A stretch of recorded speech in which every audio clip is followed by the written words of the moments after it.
अस्सलाम वालेकुम। Learn and fun में आपका खुशामदीद। आज का हमारा लेक्चर है सेंस ऑफ हियरिंग। कान समात के लिए एक अज़ू हिस्सा है। ये आँख से कम पेचीदा होता है। आवाज़ की जो भी लहरें होती हैं इनको जमा करके वो अंदरूनी कान में भेजता है। जैसे कि कोई भी आप आवाज़ सुनते हैं उसके रिसेप्टर्स कान के अंदर दाखिल होते हैं जहाँ पर समात का अमल शुरू होता है। कान के 3 हिस्से होते हैं, outer ear, middle ear and inner ear. Outer ear इसका सबसे बैरूनी हिस्सा नरम और लचकदार हड्डी का बना होता है जिसे पिन्ना कहते हैं।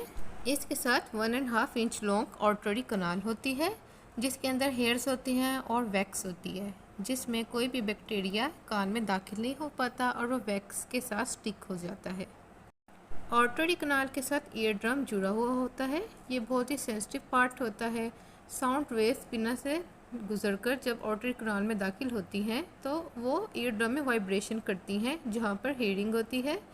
कोई भी इसमें नुकसान हो जाए तो इंसान डेफ हो जाता है। मिडल ईयर ड्रम के पीछे 3 हड्डियाँ मौजूद होती हैं, hammer bone, anvil bone and stirrup bone.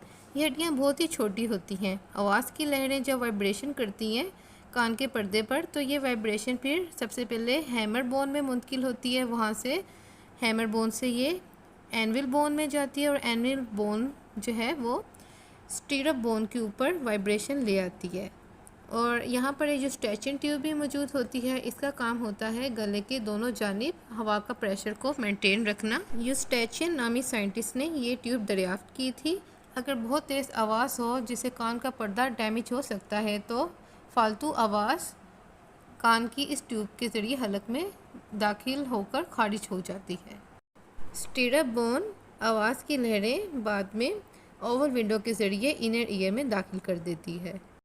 Inner ear का अहम हिस्सा कोक्लिया है। ये स्नेल की तरह के स्ट्रक्चर का बना होता है। इसमें बेसिलर मेम्ब्रेन होती है जिसमें हेयर सेल्स होते हैं और ये हेयरिंग रिसेप्टर होते हैं। जब आवाज़ की लहरें इसमें दाखिल होती हैं जैसे कि तेज़ आवाज़ हो या हल्की आवाज़ हो तो इसमें इर्ताश होती है। जब साउंड वेव वाइब्रेट करती है तो बेसिलर मेम्ब्रेन में जो फ्लूइड होता है ये ऊपर नीचे हरकत करता है जिससे जो पार्टिकल्स होते हैं वो मूव करते हैं। हेयर सेल स्टिमुलेट करते हैं नर्व इम्पल्स को जिससे आवाज़ की लहरें ऑर्टरी कनाल के ज़रिए दिमाग के टेम्पोरल लोब में दाखिल होती हैं जहाँ पर समात का अमल शुरू होता है। इनर ईयर में सेमी सर्कुलर कनाल्स होती हैं जिसके अंदर फ्लूइड होता है। जब इंसान का बैलेंस इम्बैलेंस हो जाता है तो फ्लूइड अपनी जगह से हिल जाता है जिससे नोज़िया होता है। जब इंसान अपना बैलेंस बरकरार रख लेता है तो ये फ्लूइड दोबारा अपनी जगह पर आ जाता है। अब हम टंग की बात करते हैं।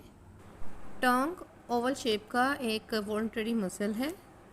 इसकी सतह पर पापिलाई होते हैं जिसमें 200 से ज़्यादा टेस्ट बर्ड्स पाई जाती हैं। 4 तरह के टेस्ट ये सेंस करती है। मीठा, ज़ुबान की टिप पे मिठास महसूस करते हैं। हलक की साइड पे हम कड़वाहट, साइड्स जो होती हैं वहाँ पे खटास महसूस करते हैं और नमकीन चीज़ें हम ऊपर वाली टंग के सरफेस पे महसूस करते हैं। नोज़ बोनी स्ट्रक्चर है। इसके 2 नोस्ट्रिल्स होते हैं। इन नोस्ट्रिल्स में हवा जब दाखिल होती है तो खुशबू या बदबू का एहसास करने के न्यूरॉन में पहुंचती है और वहां से नर्व इम्पल्स के ज़रिए ये दिमाग में दाखिल होते हैं जहां पर सूंघने के अमल से पता लगता है कि किस तरह की ये स्मेल है। स्किन हमारी जिल्द में 8 तरह के असाबी रेशे फैले होते हैं। इसमें तकलीफ़, दबाव, सर्दी, गर्मी, गुदगुदी का एहसास होता है। इसकी ऊपर की लेयर एपिडर्मिस और नीचे की लेयर डर्मिस कहलाती है जहाँ पे ब्लड वेसल्स होते हैं। ये सबसे लार्जेस्ट पार्ट होता है बॉडी का।